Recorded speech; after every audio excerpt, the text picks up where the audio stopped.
this book I read a while back that was one of the works that introduced me to occultism earlier into my witchcraft journey. And it's called Your Psychic Powers and How to Develop Them. That was a book that I read, was Your Psychic Powers and How to Develop Them. And I liked that book. It was rather good from what I remember.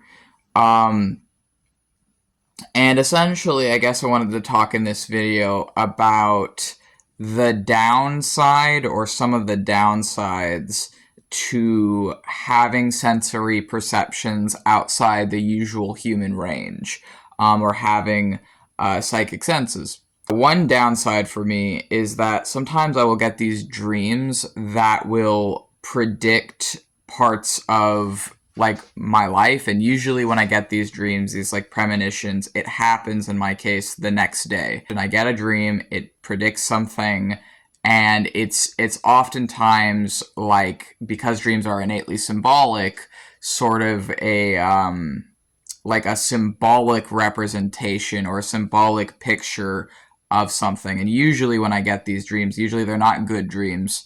I wouldn't say they're nightmares, but they're not usually good. They're not usually pleasant to experience. One example was I had a dream of the local animals and salamanders and deers and different like kind of animals that was getting like polluted and was getting like caught in like garbage and other things, and it was like making the life of the animals harder.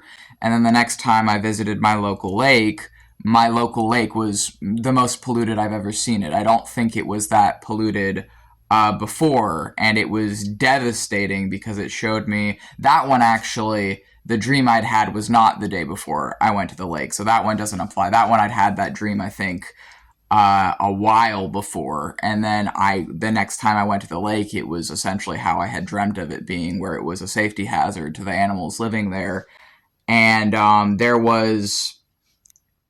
was like deeply distressing, but it was also like, it kind of felt like the lake and the wildlife there calling for help is kind of how the dream felt. So that was one premonition I had. Another one I had was of a nearby river, and I dreamt that I was in an apartment covered in rotten fish. Just like a whole carpet was just covered in rotten fish.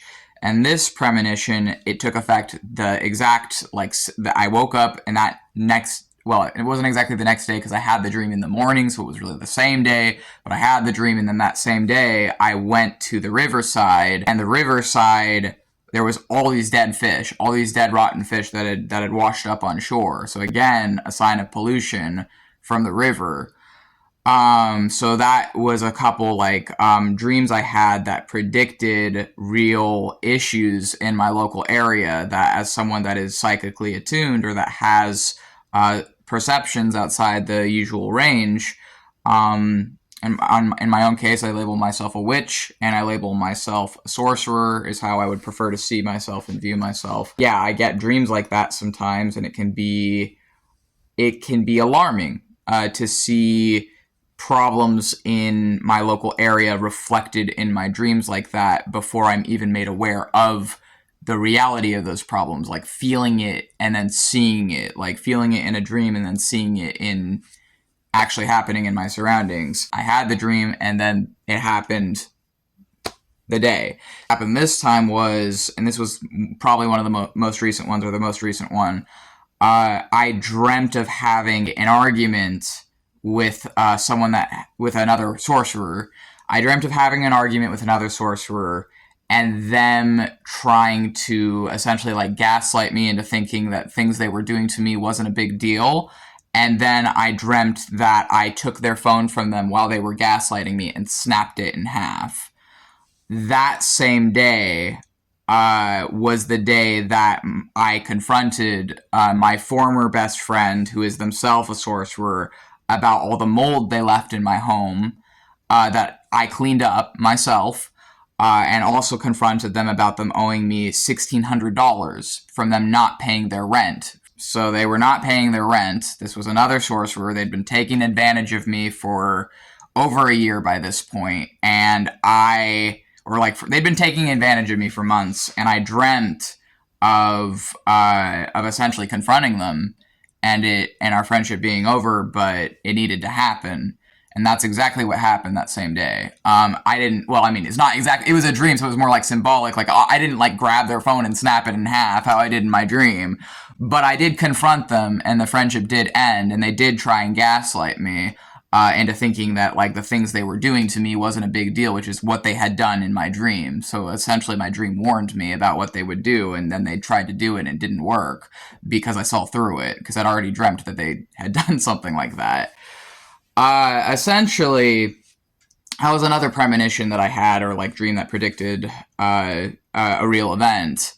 And I guess the reason I'm making this video is I want to show that although there can be some good sides and some pleasant sides to spirituality and occultism and witchcraft and being someone with sensory perceptions outside the usual range, it can also be distressing. It can be, and it's still something I'm thankful for because it's a way of like protecting me and keeping me safe. When I have dreams about the like place I live being polluted and stuff, that is, I believe, a form of like protection. It's a form of keeping me safe, and the nature and the other things here, because humans are not separate from nature.